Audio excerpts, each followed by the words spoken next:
بسم الله الرحمن الرحيم. النهارده هنكلمكم عن حاجه كويسه قوي، حاجه بتزود معاك عدد الزغاليل في الحمام.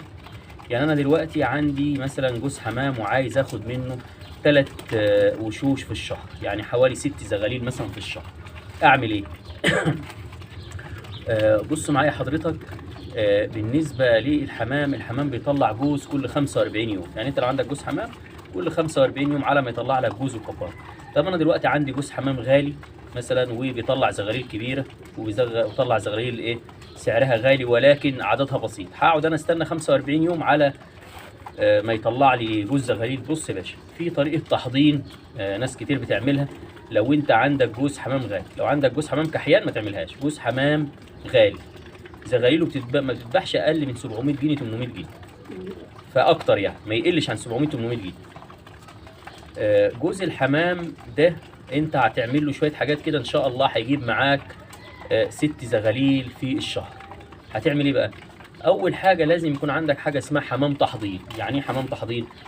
حمام تحضير ده بيبقى حمام رخيص شويه، البيض بتاعه بيطلع زغاليل سعرها ب 100 جنيه 120 جنيه، ما لهمش لازمه.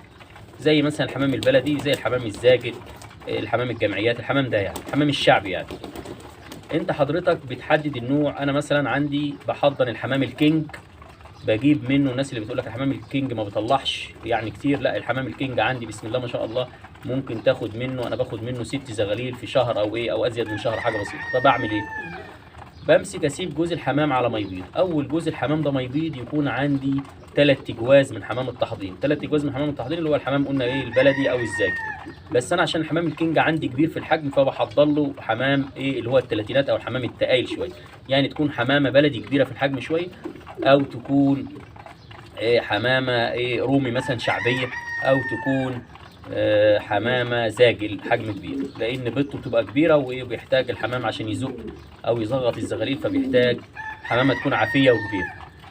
يبقى اول حاجه يكون عندي 3 جواز. ال3 جواز دول هم اللي بيخدموا على الحمام الكينج. 3 جواز بيخدموا على الحمام الكينج. بسيبهم عادي يبيضوا واسيب الحمام الكينج يبيضوا، واظبط مواعيدي مع الحمام الكينج مع الحمام اللي هو التحضير.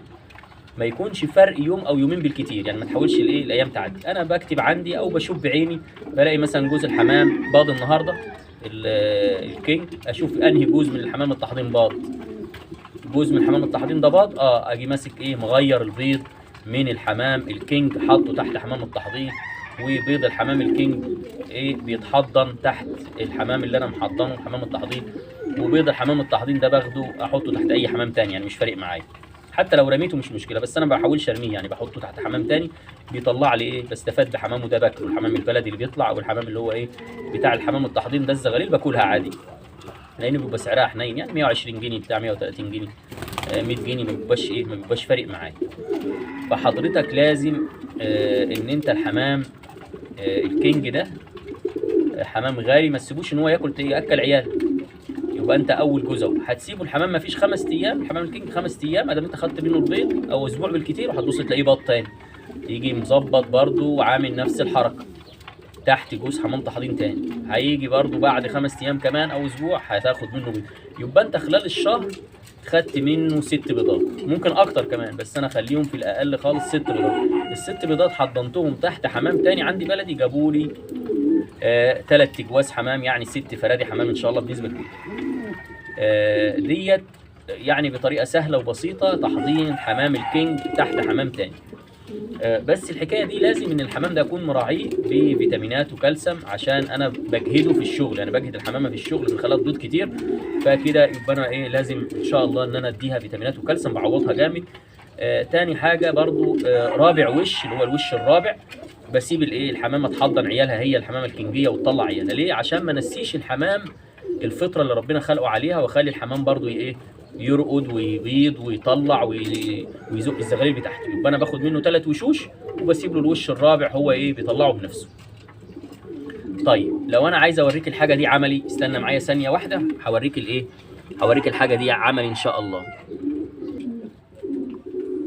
بصوا حضراتكم كده، دي الحمامه الكينجيه اهي، دي الحمامه الكينجي اللي لسه بيضه، ودي الحمامه التحضين اللي انا عايز ان انا عايز احضن تحتها الحمام. فبكل سهوله كده دول انا عاددهم وحاطط الحمام جنب بعض وعدد لهم الايام ومعار عارف دول بينهم وبين بعض ايام. هاجي ماسك حضراتكم اهو، بصوا بسم الله ما شاء الله، واخد البيضتين اهم، واخد البيضتين اهم من تحت الحمامه الكنجيه، وشايل كده الحمامه دي اهي، شايل البيض بتاعها وحاطط البيض بتاع الحمامه الكنجيه.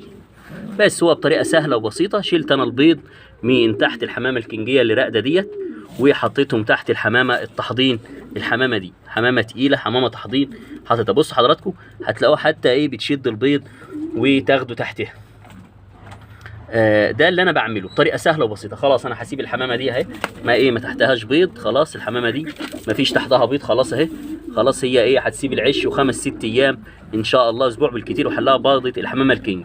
وحطيت البيض بتاعها اهو تحت الحمامه التحضين اللي موجوده دي بطريقه سهله وبسيطه خالص. طيب الحمامه ده اهي هتيجي بعد اللي هي راقده في العش، هي مفكره انت لسه مفكره تحتها بيض، هي كده خلاص خلال 5 6 ايام اسبوع بالكتير هتبيض.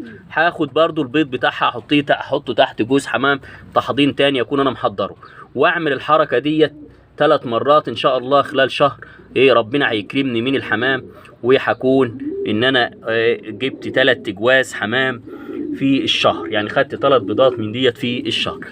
قلنا الحمامه الكنجيه اهي، دي حمامه كنجيه نوع كويس، ودي بسم الله ما شاء الله دي حمامه تحضين، حمامه تقيله، جايبها حمامه تقيله للتحضين عشان تعرف تزق الحمام. باذن الله ده الفيديو اللي بيخليك ان انت تعرف تحضر حاجه سهله بسيطه. هيكون عندك حمام التحضين اللي هو ده اهو، هتقعد تظبط الايام بتاعته مع الحمام الكينج بتاعك، وهتشيل البيض بتاع الحمام الكينج تحطه مع البيض بايام البيض اللي تحت الحمام التحضين، وتكون الفتره دي ما تعديش اليوم او اليومين بكتير. ممكن تعمل الحكايه دي على جوز واحد، وممكن على جوزين، وممكن على 3. انا بعملها على 3 جواز والله، وبتنفع معايا وبتبقى كويسه خالص. يعني ربنا بيسهل الحال في الموضوع ده.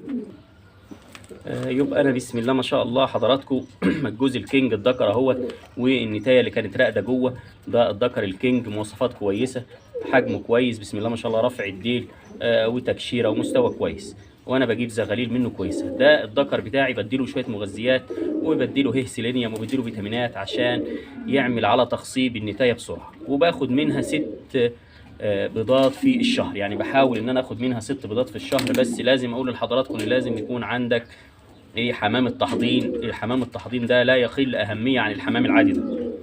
ماشي يا ريس؟ بص يا ريس، انا عايزك تبقى كويس. يبقى الجوز ده ما جابلكش جوز واحد وقعدت فاضل مستني وراقد على البيض ويطلع البيض وتستنى تاخد منه جوز، لا، انت ممكن تاخد منه 3 جواز بالطريقه اللي انا قلت عليها ديت. انا بفكركم لو عجبك الفيديو دوس على لايك، ولو ما اشتركتش في القناه اشترك في القناه، وبنصحك تتفرج على فيديو عندي في القناه عايز اربي حمام. لو انت اول مره تربي حمام اتفرج على الفيديو بعنوان انا عايز اربي حمام، ان شاء الله هتستفيد وتدعي لنا دعوه كويسه. اخوكم طاهر غاوي حمام، والسلام عليكم ورحمه الله.